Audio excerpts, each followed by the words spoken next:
પ્રમાણપત્ર છે કે તમે સર્વાઈવ થાવ છો એટલે તમે ફિટ છો. અને તમે ફિટ એટલા માટે છો કે તમે બદલતા વાતાવરણમાં તમારી જાતને ઢાળી શકો. એટલે આપણે રોજે નવા નવા વાતાવરણમાં આપણી જાતને ઢાળવાની છે. સમજ્યા?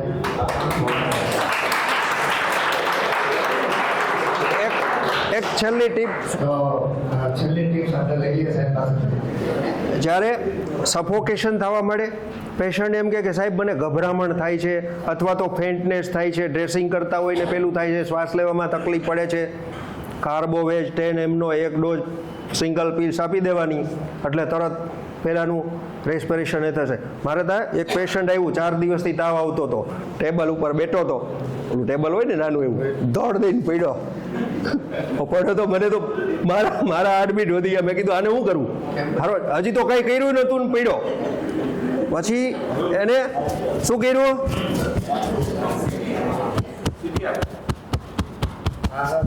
પછી કાર્બોવેજનો 10 mનો એક ડોઝ આપ્યો મેં. આને જલ્દી તમે ગમે ત્યાં લઈ જાઓ, તમારા ઓળખીતા હોય ને ત્યાં લઈ જાઓ, તમારે ગમે ત્યાં લઈ જાઓ.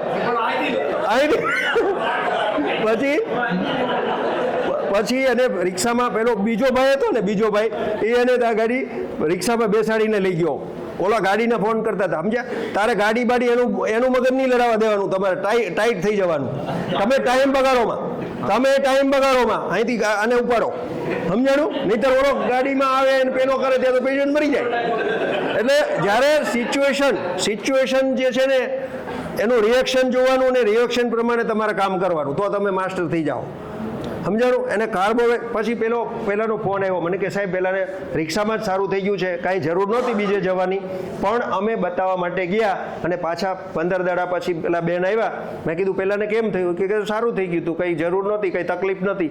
જ્યારે બી આવા ક્રિટિકલ્સ ઓલામાં તમને હલવાડી દે, ઓલા ICUમાં નાખી દે કે ન નાખી દે, આને તો બહુ મોટો પ્રોબ્લેમ છે એમ કરીને રિપોર્ટ કઢાવે ને પેલું કરાવે ને. ઠીક છે, thank you. Thank you very much, Kaushikbhai. Thanks a lot.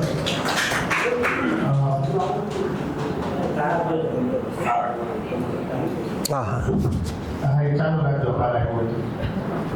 ચાલુ થઈ જાય, સ્ક્રીન ચાલુ નહીં થાય, એક વખત નંબર હું ડૉક્ટર જીતેશ ચોસલિયાને કહું કે બસ થઈ ગયું. છેલ્લી 10-15 મિનિટ આપણી જોડે એનું ઓબ્ઝર્વેશન અને એની ક્લિનિકલ ટિપ્સ આપણી જોડે શેર કરે. Welcome doctor Jitesh Chosaliya, please welcome.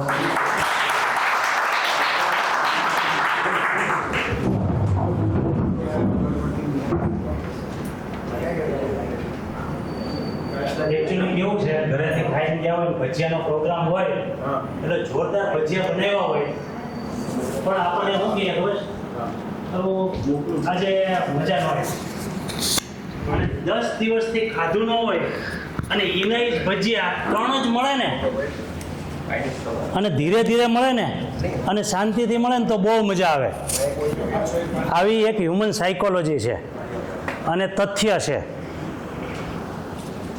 તમે શેરીની બહાર બેઠા હોય ને તો ભાભા બેઠા હોય ને, જે 80-90 વર્ષના કે 100 વર્ષના હોય, રવિવારે એની પાસે કાઢવાનો. હારા મોટિવેશનલ સ્પીકર, લાઈફ કોચ અને જે લાખોની ફી લઈને જે તમને શબ્દોને ટિપ્સ આપે ને એ ફ્રીમાં અનુભવથી આપે છે. આવા અનુભવ એણે અત્યાર સુધીમાં જે કેસ કીધા ને એ કોઈના બાપની તાકાત નથી કે સામાન્ય રીતે નીકળે ને. એણે આમ રમત ચૂટકીના ખેલમાં હિસ્ટ્રી વગર કાઢેલા છે, હિસ્ટ્રી વગર કાઢ્યા છે. અમારે 20 વર્ષના અનુભવ પછી જો આવા કેસ કાઢવા હોય ને તો અમારે 2-2.5 વર્ષ પેશન્ટનો સમય લેવો પડે છે, 2-2.5 વર્ષ સમય લેવો પડે, 10-10 વાર હિસ્ટ્રી લેવી પડે, 2-3 કલાક પૂછવું પડે, અને પૂછ્યા વગર એ અનુભવનો એબ્સ્ટ્રેક્ટ આપીને એને ઓબ્ઝર્વેશનને એની ઇન્ટ્યુઝનને સ્કિલ અને એનું માઇન્ડની પ્રોસેસથી એના અનુભવના સારથી ડાયરેક્ટ તમને કહી દે કેન્થારીસ આપી દો, આર્સેનિક આપી દો, એટલે તો આપણને ઇઝી નથી લાગતું અથવા આપણને એની કિંમત સમજાતી નથી. બાકી એને જે કીધું છે ને, આ સ્પોન્જિયાનો કેસ કાઢ્યો ને, સપોઝ કે તમારા રિલેટિવ એ સ્પોન્જિયાના પેશન્ટ તમારા રિલેટિવ હોય, કાઢો સ્પોન્જાનો કેસ, અને એ આઈસીયુમાં દાખલ હોય અને એ વેન્ટિલેટર ઉપર હોય, એને હાર્ટની તકલીફ હોય, LVF હોય, અને એ ફેલિયરમાં જતા હોય અને લાઈફ એન્ડ ડેથનો ઇસ્યુ હોય, અને એમાં સ્પોન્જા આપીને એને કાઢ્યો હોય ને, તો એ તમે તો જ્યારે બુકમાં જુઓ ને ત્યારે તમને એમ થાય કે ઓહ, આ માણસે એ બુકની લાઈનનો આઈસીયુમાં ઉપયોગ કર્યો છે ને એટલે એ નીકળ્યા છે, એમને એમ નથી નીકળ્યું પેશન્ટ.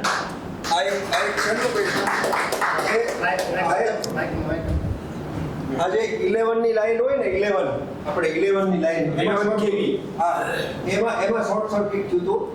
હવે એ પેશન્ટને કેવડી તકલીફ કે એ રિક્ષામાં જતો હતો બાપડો, 2 દાડાની અંદર 1.5-2 લાખનું બિલ થયું. એટલે એ પુઅર પેશન્ટ, મુસ્લિમ પેશન્ટ હતું. એટલે પેલો રિક્ષાવાળો કે હું તને કૌશિક પટેલને ત્યાં લઈ જાઉં, કે એ મને બેસાડીને ત્યાં લઈને આવ્યો, અને એનું કામ જે છે એવું થઈ ગયું કે જુઓ તમે સાહેબ, બિલીવ ન કરી શકે, એનું ગ્રેન્યુલેશન તો જુઓ તમે.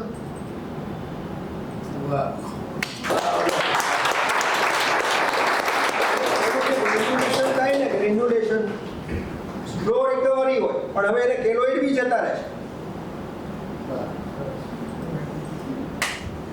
આમાં હું આપ્યું સર, 3 TB ની 3 હાર્ડ ડિસ્ક મારી પાસે છે. નહીં, આમાં હું આપ્યું હતું સર, આમાં સેમ પ્રોસેસ. તાલીમુર કેલકેરિયા ઓલા સોરી આપણે એને શું છે વચ્ચે જ્યારે પેલા ઇલેક્ટ્રિકનું ઓલું લઈને આવ્યો ને બળી ગયો તો લઈને આવ્યો ને તારે એપાર્સલ આપી હતી. એપાર્સલ આપી હતી. શું કામ? કારણ કે સાહેબ, અને એપાર્સલ અને પ્રાયોની આપી હતી કારણ કે સાહેબ પૈસા છે ને બિલકુલ નથી હો સાહેબ. જ્યારે તમને પોવર્ટીનો પ્રશ્ન આવે ને સાહેબ, આપણું ફેમિલી છે ને બધું એ થઈ ગયું છે. ફેમિલી છે ને સાહેબ ડિસ્ટર્બ થઈ ગયું છે. પૈસા છે ને બધા ઓલા થઈ ગયા, અને હું કમાવાળો ને મારી પાસે કોઈ નથી. ફેમિલીનો પ્રશ્ન આવે ને ધંધાની વાત વારંવાર ઘડિયા કરે ને ત્યારે બ્રાયોનિયાનો 1 ડોઝ આપી દેવાનો. એટલે એની તે થોટ પ્રોસેસ છે ને ત્યાં ગાડી પેલી થઈ જશે, પોઝ થઈ જશે. પોઝ. હવે એક શબ્દ યાદ રાખજો વડીલો, કે પોઝ આપી દેવાનો. પોઝ છે ને, અને ઓલું કીધું ને મેં, નક્ષ ઓમિકાનો 1 ડોઝ આપી દેવાનો. કાલે કીધું હતું કે નક્ષ ઓમિકા જે સામેવાળો પેલું કરતો હોય ને બહુ ગડબડ, એની એન્ઝાઇટી હોય ને, એને નક્ષ ઓમિકાનો 10 mનો 1 mનો જે તમારી ઈચ્છા હોય એ પ્રમાણે 1 ડોઝ આપી દેવાનો. ઠીક છે? એક સ્પોન્જા ખોલો. જો તમને આ સ્પોન્જાના કેસ પરથી એક કહું, ભણતા તો બધાને આવડે જ છે, पढ़े तो सब है लेकिन कैसे पढ़ाते हैं वो सिखाता हो, कैसे पढ़ना है वो सिखाता हो. સમજો, હોમિયોપેથિક કોક આપણને કહી દે અને કરી લઈએ એવી પેથી જ નથી. હોમિયોપેથી તમારે અંદર ડૂબકી મારીને તમારે સમજવું પડે, એક એક વસ્તુને સમજવી પડે, અને એ સમજવું પડે કે આવું પેશન્ટ આ જો જે સોર્સમાં લખ્યું છે ને એ અસ્તિત્વમાં 300 વર્ષ પહેલાં હતું ને એટલે લખ્યું છે, અને એટલે જ હારા થાય છે, અને વર્ષો સુધી હારા થાય. એ કોઈ દિવસ ફેરફાર નહીં થાય. એન્ટીબાયોટિક સેન્સિટિવ થાય, હોમિયોપેથિક દવા ક્યારેય સેન્સિટિવિટી, રેઝિસ્ટન્સ આવું ક્યારેય નહીં આવે. અને એક એક લાઈન છે ને, સ્પોન્જા ખોલજો ને બાપુ, હું કઈ રીતે વાંચવું, કઈ રીતે સમજવું, અને કઈ રીતે પેશન્ટ જ્યારે આવે ત્યારે આપવું ને એ એક દવા દ્વારા સમજાવું છું. એ દવા છે સ્પોન્જા.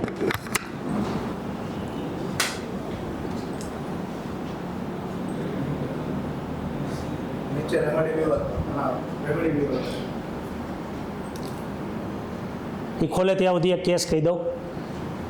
એક MD ડૉક્ટર, એને વેન્ટ્રિક્યુલર હાઇપોપ્લાસિયા એટલે કે જન્મથી જ એને વેન્ટ્રિક્યુલર અને માયોકાર્ડિયમ ડેવલપ નહોતા થયા, એટલે એને લીધે પમ્પિંગ ન થાય, એટલે એને કોલેપ્સ થઈ જાય, ફેન્ટિંગ થાય, અને CPR આપવું પડે. 10 વાર CPR આપીને રિવાઈવ કર્યો. પછી સ્પેસમેકર અને ICD મૂકે એટલે જનરેટર, અહીં લાઇટ જતી હોય જનરેટર મૂકીએ તો કરંટ આવે, એટલે પછી લાઇટ ન જાય. એ જનરેટર મૂક્યા પછી લાઇટ વહી જાય, કેમ કે ઓલામાંથી AV નોડ ને SA નોડમાંથી જે કરંટને પાસ થવો જોઈએ ને એ પાસ ન થાય ને કોલેપ્સ થઈ જાય. હવે વિચાર સમજો, કે આ માણસ મરવા પડે છે, મરી જાય છે પાછો બચે છે, મરી જાય છે બચે છે, મરી જાય છે બચે છે. પ્રોબ્લેમ ક્યાં છે? હાર્ટનો, જે ડેવલપ જ નથી થયું. તો મેં એને સમજો કે 10 વાર જે થયું એ શું થયું? તો કે ક્રિકેટ રમવા જાઓ ને કોલેપ્સ થઈ જાઓ, ક્રિકેટ રમવા જાઓ ને કોલેપ્સ થઈ જાઓ, અને સીપી આપે ગ્રાઉન્ડ પર અને લઈ જાય પાછો બચી જાય. મેં કીધું 10 વાર જે ઘટના બની એ વારંવાર બની, એમાં કોમન શું છે? Life and death. શું થઈ જાય છે? ફેન્ટિંગ થઈ જાય છે. ક્યારે થાય? બેઠો હોય, જોવે છે, વિકેટ કીપર કરે છે, રમે છે, તો કે બોલિંગ કરતો હોય ને ત્યારે તો કે ડોબા હુકામ બોલિંગ કરવા જશે. એકવાર માણા પડે તો બીજી વાર બોલિંગ કરવા જાય, પણ એને ગમતું હતું તો શું કરે? જ્યારે આમ બોલિંગ કરતો હોય અને આમ કરે ને કોલેપ્સ, બોલિંગ કરતો હોય અને આમ ફેંકે તો નો કોલેપ્સ, બોલિંગ કરતો હોય ને આમ ફેંકે તો નો કોલેપ્સ, બોલિંગ કરતો હોય ને આમ ફેંકે તો નો કોલેપ્સ. પણ બોલિંગ આમ કરે ને ત્યારે કોલેપ્સ. એટલે મેં એને સમજો કે 10 વારમાં આ પેશન્ટનું ઇન્ડિવિજ્યુઅલાઇઝેશન, એમ કેમ એને કીધું આ કલકિરિયા જેવો છે, આનામાં પોવર્ટી હતી, એ ઇન્ડિવિજ્યુઅલાઇઝેશન છે ને એ હોમિયોપેથી છે. સમજો, હાર્ટની તો બહુ બધી દવા છે, નાજાઈ છે, ઓરમય છે, આર્નિકાઈ છે, કાલિકાબાઈ છે, લાઇકોપોડિયમય છે, પલ્સેટિલાઈ છે, સ્પોન્જાઈ છે અને આઇબેરિસઈ છે. બધી ઘણી બધી દવા છે. સાહેબ ડાયરેક્ટ ઓલામાં ખોલો રેમેડી, હા રેમેડીઝ, હા રેમેડી વ્યુઅર, હા સહેજ ઊંચું કરો, પાઠક ખોલો અહીંયા છેલ્લી લાઈન. ઓકે, મેં બધી બુકોની એક લાઈન અને બધા સોર્સના જે મટીરિયલ છે ને અહીં નાખી દીધું છે. આ તમે દરેક જણા નાખી શકો. મેં 100 વાર વાંચી દવા. કેટલી વાર? મેં સ્પોન્જિયા 100 વાર એક લાઈન વાંચી છે ને. અને જ્યારે હું વાંચતો હોય ને, આમ એટલે વાંચતો હોય ને ત્યારે હું કઈ રીતે વાંચું? અત્યારે આ લાઈનથી શરૂઆત કરું છું. સપોઝ કે હું આજે બેઠો છું ને વાંચું છું, સ્પોન્જિયા સમજું છું. ફેન્ટ એટલે હું સમજું કે જ્યારે મારી પાસે કોઈ પેશન્ટ આવશે કે જે મૂર્છિત થઈ જાય, જે ફેન્ટ થઈ જાય, વેન ક્યારે લૂઝિંગ હર બ્રીથ, જ્યારે એનો શ્વાસ છોડી દે, મૂર્છિત તો થઈ જાય, એનો શ્વાસ છોડી દે, ઓન એટલે એ સમયે રાઇઝિંગ એટલે ઊંચો કરે, હેન્ડ્સ આય ઊંચો જુઓ, હેન્ડ નહીં, હેન્ડ્સ અબો હેડ, માથાની ઉપર. આ મેં વાંચ્યું, હું વાંચું છું ને ત્યારે હું આવી રીતે સમજું છું. ફેન્ટ મારી પાસે જ્યારે મારા લાઈફમાં મૂર્છિત થયેલા પેશન્ટ આવશે કે કોઈ લેડીઝ હોય મૂર્છિત થઈ જાય, સાહેબ ડબ્બો લેવા ગઈ પડી અને કોલેપ્સ, 2 હાથ ઉપર ગયા, સાહેબ માળિયા ઉપર ચડી દઈને કંઈક લેતી હતી, કોઈ છોકરોય હોય, ટીચરે કીધું કે dance performance, collapse. Okay, faint. હું દરેક સિચ્યુએશનમાં નાના બાળકથી લઈને મોટા સુધી કોલેપ્સ. ક્રિકેટ રમવા બધા થોડા ક્રિકેટ રમવા, ક્રિકેટ નથી રાખ્યું, પણ તમે પ્રક્રિયા સમજો કે faint when losing her breath on raising hands above head, બરાબર?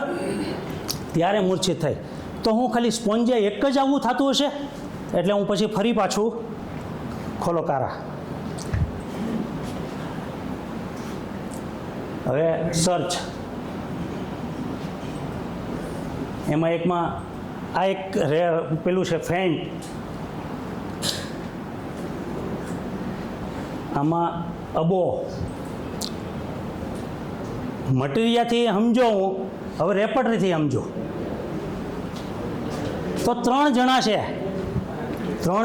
હાલો, હવે ખાલી સ્પોન્જિયા નથી પણ લેક ડિફ્લોરેટમ ને લેકેસિસ છે. લેક ડિફ્લોરેટમ ને લેકેસિસ ખ્યાલ આવ્યો? તો હવે હું લેક ડિફ્લોરેટમને વાંચીશ, લેકેસિસને વાંચીશ. મારી પાસે પેશન્ટ આવ્યો છે, એ સ્પોન્જિયા છે, લેકેસિસ છે કે લેક ડિફ્લોરેટમ છે, એ હું ડિફરન્શિએશન કરીશ. ત્યારે ચોથો કોઈ નથી, ચોથા કોઈની આખા મટીરિયામાં તાકાત નથી કે આવી પ્રક્રિયા બને અને પડે, એવું ચોથામાં તાકાત નથી. બીજું નીચે કરો. સ્પોન્જિયા ટોસ્ટા 5 વર્ષ પહેલાં આપી. કેટલી? એ ડૉક્ટરને 5 વર્ષ પછી કોલેપ્સ નથી થયો. એનું ઓલું જે ડેવલપમેન્ટ હતું એ ડેવલપમેન્ટ થયું, એવી નોડને એસએ નોડ થયું, જનરેટર કાઢી નાખે તોય ચાલે એવું થઈ ગયું છે. અને હજી એલોપેથિક દવા કે શ્વાસની દવા કે હાર્ટની દવા કોઈ દવા નથી. સેમ્પલ જોવું હોય તો મારા ત્યાં આવી શકો છો. 95 કે 96 વર્ષ થઈ ગયા, કોઈ પણ પ્રકારની મેડિસિન છે નહીં, બધું જ રેડી સ્પોન્જિયા સ્પોન્જે સિનોપિક. અને ખોટું નહીં બોલવું, આ કાંઠી પહેરી લઉં છું. આ એ તો ઘણી વખત હોય ને, રોડો પાડવા માટે ઘણા ખોટું ઠોક પડે. સમજાયું કે મુકા બહુ મોટો બાદશાહ એવું બધું પહેલેથી એનો કફ કેવો હતો? કફ જોરદાર કફ હતો. સ્પોન્જિયાથી સારો થઈ ગયો. હવે સ્પોન્જિયા એટલે રોસ્ટેડ સ્પોન્જ. રોસ્ટેડ સ્પોન્જ જે છે ને, આપણે જે વાદળી આવે, વાદળી ગાદી હોય, સ્પોન્જ હોય, એ સ્પોન્જને બ્રેડને ટોસ્ટ કરવીને એમ ટોસ્ટ કરી નાખવાની, અને પછી એનું પોટન્ટાઇઝ કરીને બનાવે એટલે એ સ્પોન્જિયા ટોસ્ટા બને. હવે સ્પોન્જિયા ટોસ્ટા એ બનાવી છે એટલે ફેરિંગ્ટન કાઢો. તો કોઈ પણ દવાને તમારે શેમાંથી બને છે? શેમાંથી બને છે ફેરિંગ્ટન? અહીંયા એ બનાવી છે એટલે સ્પોન્જ છે. એટલે એ જે સ્પોન્જ બને છે ને, તો એની અંદર જે કેમિકલ સબસ્ટન્સ છે, એ સબસ્ટન્સ જે એટલે બેઝિકલી સ્પોન્જિયા ટોસ્ટા એનિમલ રેમેડી છે. સી મેમલ છે, સી દરિયાઈ વસ્તુ છે. તો દરિયામાં મીઠું હોય, આયોડિન હોય, મિનરલ્સ હોય, આ બધું હોય, તો એ સ્પોન્જની અંદર હશે જ. તો એનું જ્યારે સહેજ આમ કરી દે, થર્ડ લાઈન છે. હા, થર્ડ લાઈન સ્પોન્જિયા કન્ટેન્સ આયોડિન. એટલે તમારે ફેરિંગ્ટનમાંથી જે બને ને, એ કઈ રીતે બને છે?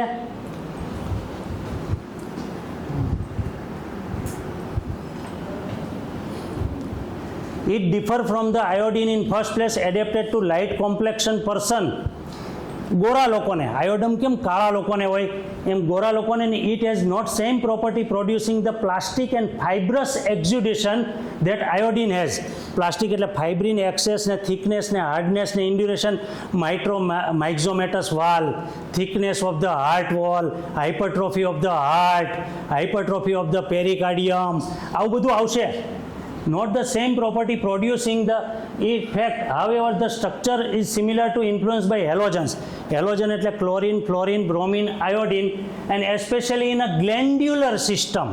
હવે ગ્લેન્ડ્યુલર સિસ્ટમ એટલે આપણે થાઇરોઇડ ગ્લેન્ડ છે, બ્રેસ્ટ ગ્લેન્ડ છે, લિમ્ફ ગ્લેન્ડ છે, ટેસ્ટિસ છે, હું જેટલી ગ્લેન્ડ બોલું છું ને, ઓવરી છે, એ બધી જગ્યાએ swelling, induration and hardness of the gland till the મેલિગ્નન્સી.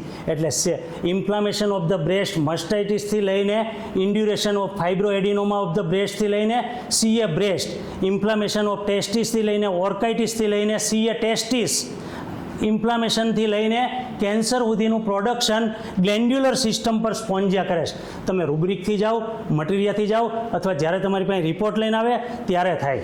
તો આવી રીતે તમારે દરેક દવા કઈ જગ્યાએ કામ કરે છે, કેમ કે આપણી પાસે જ્યારે આવશે ને ત્યારે પેશન્ટ એ લઈને જ આવશે કે મને આ જગ્યાએ કામ કરો તમે, અને આ જગ્યાએ કામ કરતી હોય દવા વિચાર કરો, અને એ તમારી પાસે 4-5 હશે, એમાં ડિફરન્શિએટ કરીને મને એક દવા આપો. તો જ્યારે તમે આવું વિચારો, અને એટલે આપણને એક ડૉક્ટર સુનિર્મલ સરકારનો કેસ હતો, થાઇરોઇડ ગ્લેન્ડ છે ને, એમાં આટલું મોટું કેન્સર સ્પોન્જિયાથી હારો થયો. એક ગ્લેન્ડ આમાં નાખો ને, થાઇરોઇડ કારામાં થાઇરોઇડ અને હેડ 2 શબ્દ નાખો. મેહુલ પ્રજાપતિ કહે છે નથી. થાઇરોઇડ ગ્લેન્ડનું સ્વેલિંગ હતું. આપણને સ્પોન્જિયાને ખબર પડી કે હાર્ટ પર, વાલ પર, ગ્લેન્ડ્સ પર, ગ્લેન્ડ્સમાં લખ્યું છે ડક્ટલેસ ગ્લેન્ડ, ડક્ટલેસ બતાવું. અને એમાં એને બતાવ્યું ને, તો અહીંયાથી ઓલું આપણે ફિટસનું હેડ કેવું હોય એવું ફિટસનું હેડ જેવું હતું કમ્પ્લીટ.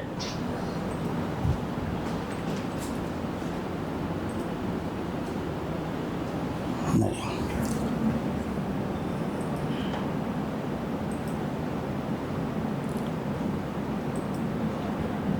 Goitre, થાઇરોઇડની goitre. થાઇરોઇડમાં નોડ્સ હતું, પણ કેવું હતું, અહીંયા ઓલું બાળકનું માથું હોય ને એવું.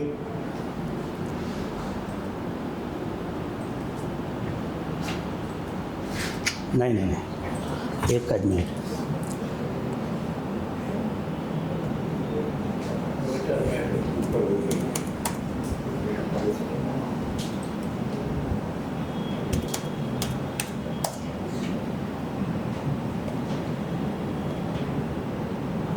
વેટર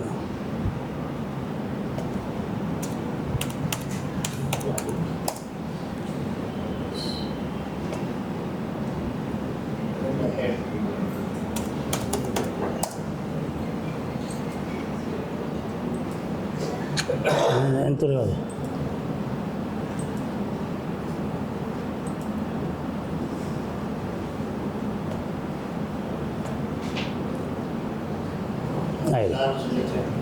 અને આખું વંચાય ને. હા,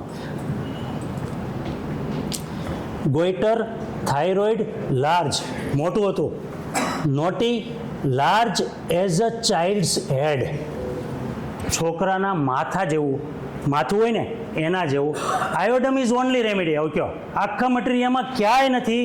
થાઇરોઇડવાળા તો કેસ છે જ, ગોઈટરવાળા કેસ છે, પણ ઇન્ડિવિજ્યુઅલ કેસનું પ્રેઝન્ટેશન કેવું છે ને એ તમને સિમ્ટમ્સથી અથવા પેથોલોજીથી અથવા ક્લિનિકલી જે આવે છે એ બીજા મટીરિયલમાં ક્યાંય ન હોય. અને એવા 4 કે 2 હોય ત્યારે તમારે ડિફરન્શિએટ કરવાના. હા કાકા કરો, એક જ મિનિટ કાકા. 5 મિનિટમાં તમને કરું, લેક્ચર લઉં છું, 5 મિનિટમાં કરું. હા, ખાલી ઓલી સ્પોન્જિયા કરો, સિનોપ્ટિક.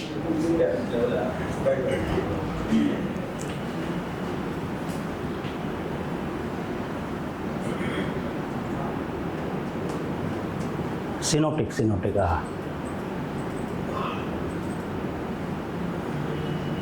જો 1 મિનિટ ઉપર સ્પીયર ઓફ એક્શન.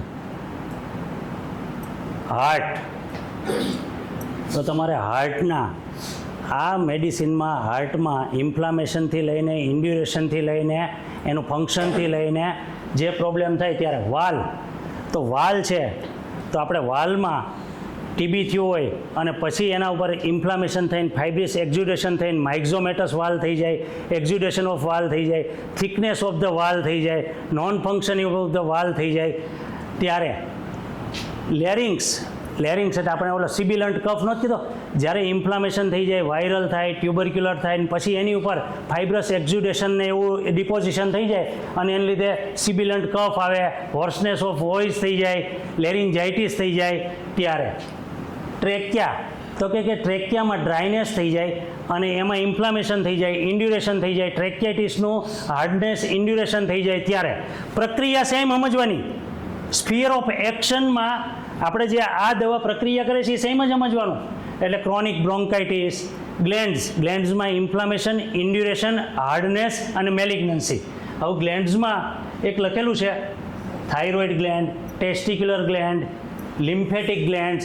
તો તમારી પાસે Hodgkin lymphoma, non Hodgkin lymphoma અથવા ક્યારેક ટ્યુબરક્યુલર ઇન્ફેક્શન થઈને એને લીધે લિમ્ફ નોડને એનલાર્જ થઈ જાય. જ્યારે થાઇરોઇડને લીધે બાજુમાં ઓલું થઈ જાય, સીએ થાઇરોઇડ હોય ને એમાં લિમ્ફેટિક્સનું સ્પ્રેડ થઈને લિમ્ફેટિક મેટાસ્ટેસિસ થઈને ઇન્ફ્લામેશન, ઇન્ડ્યુરેશન, હાર્ડનેસ થઈ જાય. ટેસ્ટિક્યુલરમાં ગોળીમાં વાગ્યું હોય ને પછી ઇન્ડ્યુરેશન થઈ જાય, ઓર્કાઇટિસ થઈ જાય, મમ્સ ઓર્કાઇટિસ થઈ જાય, સીએ ટેસ્ટિસ હોય, ટેસ્ટિક્યુલર ગેંગ્રીન હોય. ત્યારે આ હું જે બધું બોલું છું ને એ બધું ક્લાર્કમાં ક્લિનિકલી કઈ આ સિસ્ટમ ઉપર એ શું કરે ને એ તો જ્યારે તમે બધા બુકમાંથી વાંચશો ને ત્યારે તમને ખબર પડશે કે બોડીના આટલા પાર્ટમાં આ જગ્યાએ આનું કામ છે. ત્યારે તમારે જ્યારે જરૂર પડશે ને ત્યારે, હવે સપોઝ કે બહાર કાશ્મીરમાં લડવાનું હોય ને અહીંયા આપણે કહીએ કુમારભાઈ સેજ કામ કરી નાખો ને, મોદીને કહેવાનું. કોને? મોદીને કહેવાનું. કુમારભાઈને લાગતા વળગતું ખરું એને, પણ તાકાત જે છે ને એ મોદીની છે, ફટાક દઈને કરશે. ઓલી વાર લાગશે. એ તમારે સમજવું પડશે કે આ મારે કોને હોપવાનું છે, સ્પોન્જિયાને હોપવાનું છે, મોદીને હોપવાનું છે. આર્નિકાને નથી હોપવાનું, પલ્સેટિલાને નથી હોપવાનું. Nerves left side, right side. Okay, ચાલો, થેન્ક યુ.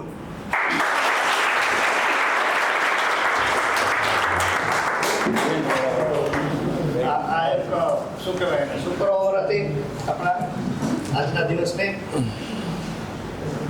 બીજી એક વાત કે આપણે અત્યારે જે હોલમાં બેઠા છીએ લોકસંગ્રહ ગઢબેન એમના પ્રમુખ શ્રી હરિભાઈ કથિરિયા એમના પિતાશ્રીનું હમણાં જ અવસાન થયું છે એટલે આપણે બધા મળીને 2 મિનિટ માટે એમને શ્રદ્ધાંજલિ આપી મૌન પામીએ.